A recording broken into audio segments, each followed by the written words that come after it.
வணக்கம். புதுவை அரசு மருத்துவக் கல்லூரியில் இந்த கல்வியாண்டுக்கு மாணவர் சேர்க்கையை ரத்து செய்து மருத்துவ கவுன்சில் உத்தரவிட்டுள்ளது. புதுவை கதிர்காமத்தில் உள்ள அரசு மருத்துவக் கல்லூரி கடந்த ஆண்டு முதல் இயங்கி வருகிறது. இக்கல்லூரியில் தற்பொழுது 150 மாணவர்கள் படித்து வருகின்றனர். இக்கல்லூரியில் இலவச கல்வி அளிக்கப்பட்டு வருகிறது. இந்நிலையில் அகில இந்திய மருத்துவ கவுன்சிலின் வல்லுநர் குழுவினர் மருத்துவக் கல்லூரியை ஆய்வு செய்தனர். இந்த ஆய்வில் போதிய அடிப்படை வசதிகள், உள்கட்டமைப்பு வசதிகள் மற்றும் ஆசிரியர் பற்றாக்குறை இருந்தது தெரியவந்தது. இதையடுத்து இந்த குழு அகில இந்திய மருத்துவ கவுன்சிலுக்கு ஒரு அறிக்கையை சமர்ப்பித்தது. இந்த அறிக்கையை மருத்துவ கவுன்சில் பரிசீலனை செய்தது. இதன் அடிப்படையில் அரசு மருத்துவக் கல்லூரியில் இந்த ஆண்டு மாணவர் சேர்க்கையை ரத்து செய்து மருத்துவ கவுன்சில் 11/4/2011 அன்று உத்தரவிட்டுள்ளது. மேலும் இது தொடர்பாக பதில் அளிக்குமாறு அறிவுறுத்தியது. எனவே இந்த ஆண்டு அரசு மருத்துவக் கல்லூரியில் சேர்க்கை நடைபெறுமா என்று கேள்வி எழுந்துள்ளது. புதிய ஆணை பிறப்பிக்கும் வரை வீட்டு வரி விதிப்பில் எந்தவித மாற்றமும் இல்லாமல் தற்பொழுதைய முறையிலேயே செலுத்தலாம் என ஆளுநர் இக்பால் சிங் உத்தரவிட்டுள்ளார்.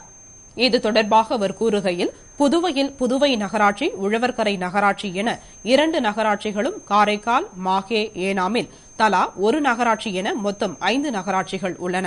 நகராட்சிகள் மற்றும் கிராம பஞ்சாயத்துகள் மூலம் வீட்டு வரி மற்றும் சொத்து வரி நிர்ணயம் செய்யப்பட்டு வசூலிக்கப்பட்டது. இம்முறையில் அதிகாரிகள் தன்னிச்சையாக வரி நிர்ணயம் செய்து வசூலிப்பதாக பொதுமக்கள் கடுமையான எதிர்ப்பு கிளப்பினர். எனவே உரிமையாளர் முன்னிலையில் நகராட்சி ஊழியர்கள் வீட்டின் அளவை அளந்து வரி வசூலிக்கும் புதிய முறையை அரசு 1/12/2004 அன்று அறிமுகப்படுத்தியது. மேலும் இந்த முறை 5 ஆண்டுகளுக்கு அமலில் இருக்கும் என அறிவிக்கப்பட்டது. இதன்படி 30/11/2009 உடன் இந்த முறை அமலில் இருந்தது. அதன்பின் இதனை திருத்தி அமைக்கவோ அல்லது நீட்டிக்கவோ அரசு எவ்வித நடவடிக்கையும் எடுக்கவில்லை. ஆனால் தற்போதைய வரியிலிருந்து 10% வீட்டு வரியை உயர்த்தி வசூல் செய்ய நகராட்சி சார்பில் அரசுக்கு கோரிக்கை விடப்பட்டது. இது தொடர்பாக எந்த முடிவும் எடுக்கப்படாததால் அரசு முடிவு எடுக்கும் வரை வீட்டு வரி வசூல் பாதிக்கப்படாமல் இருக்க தற்பொழுதைய நடைமுறையை நீட்டித்து ஆளுநர் இக்பால் சிங் உத்தரவிட்டுள்ளார். புதிய அமைச்சரவையை ஏற்க புதுவை சட்டமன்றம் தயாராகி வருகிறது. எனவே சட்டசபையை சீரமைக்கும் பணி துரிதமாக நடைபெற்று வருகிறது. புதுவை சட்டப்பேரவை தற்பொழுது இயங்கி வரும் பழமை வாய்ந்த கட்டிடத்தில் பல ஆண்டுகளாக இயங்கி வருகிறது. பழமை வாய்ந்த கட்டிடமாக இருந்தாலும் அவ்வப்பொழுது புதுப்பிக்கப்பட்டு பொலிவுடன் காணப்படும். தற்பொழுது பெய்து வந்த கனமழையால் கட்டிடம் பழுதடைந்திருந்தது. இந்நிலையில் கடந்த மாதம் 13ஆம் தேதி வாக்குப்பதிவு முடிந்து அதற்கான வாக்கு எண்ணிக்கை வரும் 13ஆம் தேதி நடைபெறவுள்ளது. இதன் பிறகு புதிய அமைச்சரவையை ஏற்க சட்டசபை இப்பொழுதே தயாராகி வருகிறது. சட்டசபையின் மேற்கூரைகள் அகற்றப்பட்டு முற்றிலும் புதியதாக பிளாஸ்டிக் கூரை போடப்படுகின்றது. மேலும் ஏற்கனவே இருந்த ஜெனரேட்டர் சரிவர வேலை செய்யாததால் முன்பே வாங்கி வைக்கப்பட்டிருந்த புதிய ஜெனரேட்டர் பொருத்தும் பணி நடைபெற்று வருகிறது. மற்றும் கட்டிடத்திற்கு வெள்ளை அடிக்கும் பணியும் நடந்து வருகிறது. மொத்தத்தில் புதிய அமைச்சரவையை ஏற்க சட்டசபை புதுப்பொலிவுடன் தயாராகி வருகிறது.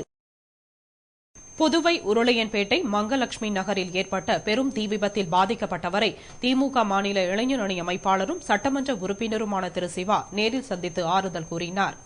புதுவை உருளையன்பேட்டை பேருந்து நிலையம் பின்புறம் உள்ள மங்கலட்சுமி நகர் 3வது குறுக்கு வீதியில் ராஜஸ்தானை சேர்ந்த ஜீவராஜ் என்பவர் குழந்தைகள் விளையாட்டுப் பொருட்கள், பரிசுப் பொருட்கள் மொத்த விலையில் விற்பனை செய்யும் கடையும் குடோனும் வைத்துள்ளார். கடையின் மாடியிலேயே அவர் குடியிருக்கிறார். இந்நிலையில் இன்று அதிகாலை அவரது கடையில் திடீரென தீ விபத்து ஏற்பட்டது. தீ காற்றில் பரவி குடோனும் தீப்பற்றி எரிந்தது. இதனை கண்ட பொதுமக்கள் நீரை ஊற்றி தீயை அணைக்க முற்பட்டனர். பிளாஸ்டிக் பொருட்கள் நிறைந்திருந்ததால் தீ அணையாமல் கொழுந்துவிட்டு எரிந்தது. உடனே தீயணைப்புத் துறைக்கு தகவல் அளித்தனர். தீயணைப்புத் துறையினர் வந்து தீயை அணைக்க முற்பட்ட போதும் தீ அணையாமல் பிளாஸ்டிக் பொருட்கள் எரிந்தன. அவர்கள் 3.5 மணி நேரம் போராடி தீயை அணைத்தனர். இந்த விபத்தில் சுமார் 10 லட்சம் மதிப்புள்ள பொருட்கள் எரிந்து சாம்பலாகியது. தகவலை அறிந்த திமுக மாநில இளைஞரணி அமைப்பாளரும் சட்டமன்ற உறுப்பினருமான திரு சிவா சம்பவ இடத்திற்கு நேரில் வந்து பார்வையிட்டார். பின்னர் பாதிக்கப்பட்டவருக்கு ஆறுதல் கூறினார். இதுகுறித்து உருளையன்பேட்டை போலீசார் விசாரணை நடத்தி வருகின்றனர். இதேபோல நேரு வீதியில் உள்ள தங்கும் விடுதி அறை ஒன்றில் தீ விபத்து ஏற்பட்டது. இதுகுறித்து தீயணைப்புத் துறைக்கு தகவல் தெரிவிக்கப்பட்டதும் தீயணைப்பு வீரர்கள் விரைந்து வந்து தீயை அணைத்தனர். அவர் விபத்து குறித்து விசாரணை செய்தபொழுது குளிர்சாதன பெட்டியில் ஏற்பட்ட மின்கசிவு காரணமாக தீ விபத்து ஏற்பட்டு இருப்பது தெரியவந்தது. இதனால் சிறிது நேரம் நேரு வீதியில் பரபரப்பு நிலவியது. அக்னி நட்சத்திரம் நேற்று துவங்கியது. இதனால் சுட்டெரிக்கும் வெயில் காய்ந்து பொதுமக்கள் கடும் அவதிக்கு உள்ளாயினர். ஆண்டுதோறும் சித்திரை மாதம் அக்னி நட்சத்திர வெயில் மக்களை வாட்டி வதைப்பது வழக்கம். இந்த ஆண்டு அக்னி நட்சத்திரம் நேற்று துவங்கியது. இது வரும் 29ஆம் தேதி வரை நீடிக்கிறது. அக்னி நட்சத்திரத்தின் ஆரம்ப நாளான நேற்றே 102 டிகிரி வெயில் கொளுத்தியது. கடந்த 4 மாதத்தில் பதிவான அதிக வெயில் அளவும் இதுதான். இந்த வெயிலின் உக்ரம் இனிவரும் காலங்களில் இதைவிட அதிகமாக இருக்கும் என்று வானிலை மையம் தெரிவித்துள்ளது. இதனிடையே சுட்டெரிக்கும் வெயிலால் பகலில் வீட்டில் முடங்கி கிடக்கும் மக்கள் மாலையில் கடற்கரைக்கு காற்று வாங்க படையெடுக்கின்றனர். அனல் காற்றால் ஏற்படும் தாகத்தை தணிக்க குளிர்பானங்கள், பழரசங்கள், மோர், பதநீர் விற்பனையும், நுங்கு, தர்பூசணி, இளநீர் விற்பனையும் சூடுபிடித்துள்ளது. மற்றும் பலர் வெயிலில் இருந்து தப்பிக்க குளுகுளு பகுதிகளான கொடைக்கானல், ஊட்டி, ஏற்காடு போன்ற மலை வாசஸ்தலங்களுக்கு படையெடுத்து செல்கின்றனர். புதுவை அரசலாற்று பாலம் புதியதாக அமைக்கும் பணிக்கு 9 கோடி மதிப்பீட்டில் பூஜை போடப்பட்டு பணி முடிவடையாமல் உள்ளதால் உரிய நடவடிக்கை எடுக்க வேண்டுமென மக்கள் கோரிக்கை விடுத்துள்ளனர். புதுவை கரிக்கலாம்பாக்கத்தில் இருந்து வாகூருக்கு செல்லும் வழியில் அரசலாற்று பாலம் அமைந்துள்ளது. இப்பாலம் மிக குறுகிய அகலத்தில் இருந்ததால் போக்குவரத்திற்கு இடையூறாகவும் மற்றும் பழுதடைந்தும் இருந்தது. இதனால் இதன் பக்கத்திலேயே போதிய வசதியுடன் புதிய பாலம் அமைக்க 9 கோடி மதிப்பீட்டில் திட்டமிடப்பட்டு பணிக்கான பூமி பூஜையும் நடைபெற்றது. பணி நடைபெற்றுக் கொண்டிருந்த பொழுதே சட்டமன்ற தேர்தல் வந்ததால் பணி நிறைவடையாமல் தடைப்பட்டது. ஆனால் தேர்தல் முடிந்து பல நாட்களாகியும் பணி துவங்கப்படவில்லை. பழைய பாலத்தில் வாகனங்கள் செல்வதற்கு மிகவும் சிரமமாக உள்ளதால் பாலம் அமைக்கும் பணியை தொடங்கி அது துரிதமாக முடித்து மக்கள் பயன்பாட்டிற்கு அளிக்க வேண்டுமென மக்கள் கோரிக்கை விடுத்துள்ளனர்.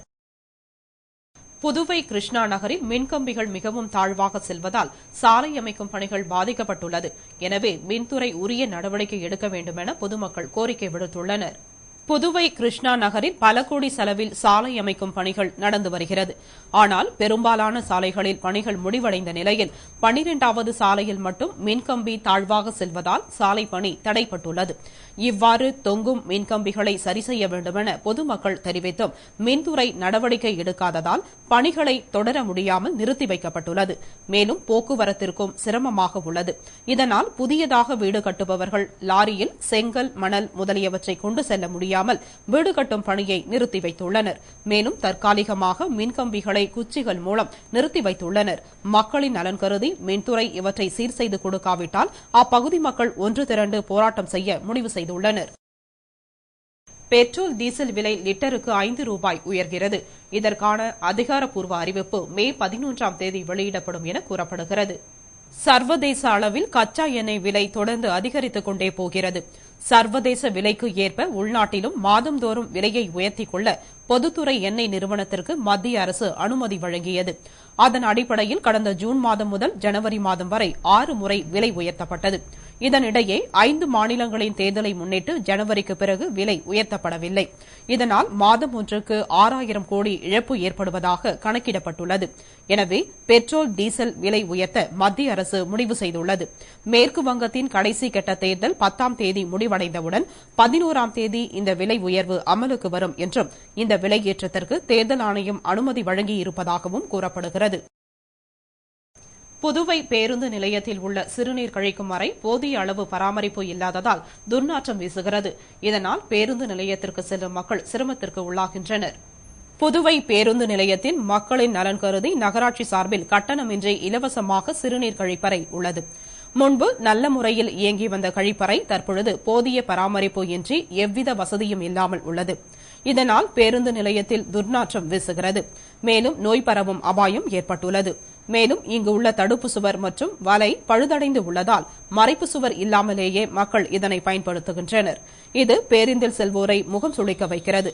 எனவே மக்களின் நலன் கருதி புதுவை நகராட்சி இந்த சிறுநீர் கழிப்பறையை சரிவர பராமரித்து சீர் செய்து மக்கள் பயன்பாட்டிற்கு அர்ப்பணிக்க வேண்டும்.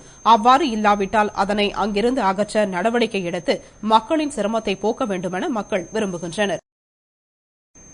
புதுவை குயவர்பாளையம் ஆனந்த ரங்கப்பிள்ளை தோட்டம் நவநீத கிருஷ்ணன் திருக்கோவிலில் சித்திரை பிரம்மோற்சவம் கொடியேற்றத்துடன் துவங்கியது. புதுவை குயவர்பாளையம் ஆனந்த ரங்கப்பிள்ளை தோட்டத்தில் எழுந்தருளி உள்ள ஸ்ரீ நவநீத கிருஷ்ணன் ஆலயத்தில் 8ஆம் ஆண்டு சித்திரை மாத பிரம்மோற்சவம் கொடியேற்றத்துடன் துவங்கியது.